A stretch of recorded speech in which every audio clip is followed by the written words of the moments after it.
and wall of names, a favorite of Chicago. And like an Apollo rocket, the skinniest skyscraper in Chicago is 75 East Wacker Drive. It's only The Jewelers building we saw earlier, the Pindry Hotel, and the Wrigley building. The same terracotta you might be keeping your potted plants in at home was the most popular cladding material for skyscrapers after the fire, and I bet you know why. Terracotta is fire clay, so it's fireproof. But you know what else is cool? You can color and glaze terracotta. You can use it like an artist. Did you ever actually watch a paint? She taught me a lot and a little bit about painting as well. Now, the great painters have something in common, their shading technique. Diversity of color, that nuance is more interesting to the eye. So when we look at the Wrigley building, Charles Biersman, when you start looking at the tiles, they're not all the same color. It's pretty subtle, but they go from blue-white and they get lighter as they go up to draw. At eye level, you will find a piece of the Taj Mahal, the Great Wall of China, Westminster Abbey, and the Alamo, among many other artifacts. Keep walking down the Magnificent Mile until you find the water tower. Take the award away from herself. The Sheraton Hotel and Tower, Cornwall Solid Vinds, is on our left. This 1992 hotel, favored by many presidents in the past, was modeled after Louis Sullivan's Sullivan Center. If you find yourself exploring Chicago, gutted it, they poured down what had to be. They kept the ballroom, the grand ballroom at the back, and made everything brand new and turned themselves into a recreational destination, getting complete the Ferris wheel. Pretty cool, yeah? Because the inventor, George Washington Gale Ferris, from downstate Galesburg, Illinois, he put up the first amusement wheel to bear his name, Ferris wheel, at our Columbian Exposition in 1893. And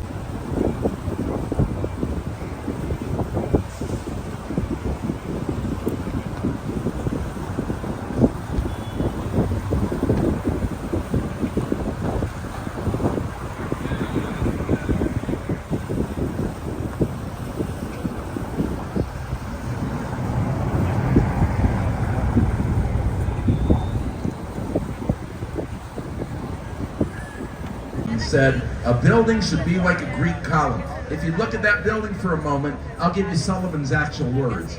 He said a building should be broken down, base, shaft, and capital. You should have a solid foundation or base, check, we've got that. A soaring vertical shaft, check, we've got that. A roof or a capital area, check, we've got that as well. Every inch a proud and soaring thing.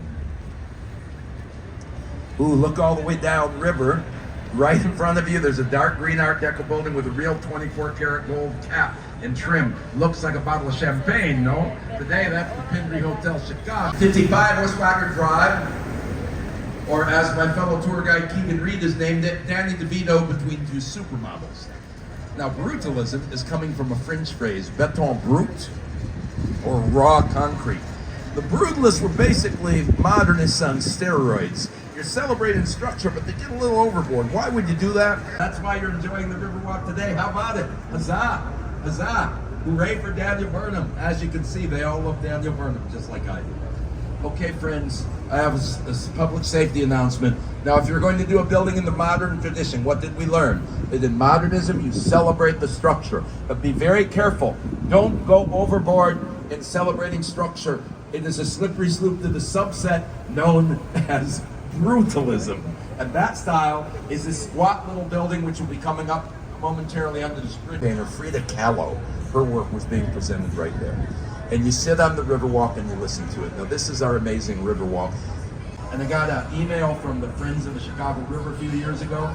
70, I have a little list, so I'm saying 70 species of fish that returned they found in about the last 6 or 7 years, and it's because of what we're trying to do to turn the river around. Carolyn Ross Barney is the woman architect who designed the Riverwalk in its modern version as of 2016. She was awarded the highest award possible from the American Institute of Architects. She had somewhere to start from. She had Daniel Burnham. Look how the old and the new is going together here. So you've got new things like Carolyn Ross Barney's water park, and then you've got the Burnham influence. Look at the obelisk lamppost. You see the balustrades, how classic that stairway looks. And that's because Daniel Burnham was really influenced by rivers like the River Seine along in Paris in France. Burnham was watching the great cities around the world. And you know what he noticed? You can see there's opaque panels in the windows. So the projectors are there, and those opaque panels, if somebody's working late, then it acts as a screen. It doesn't get in the way of the people in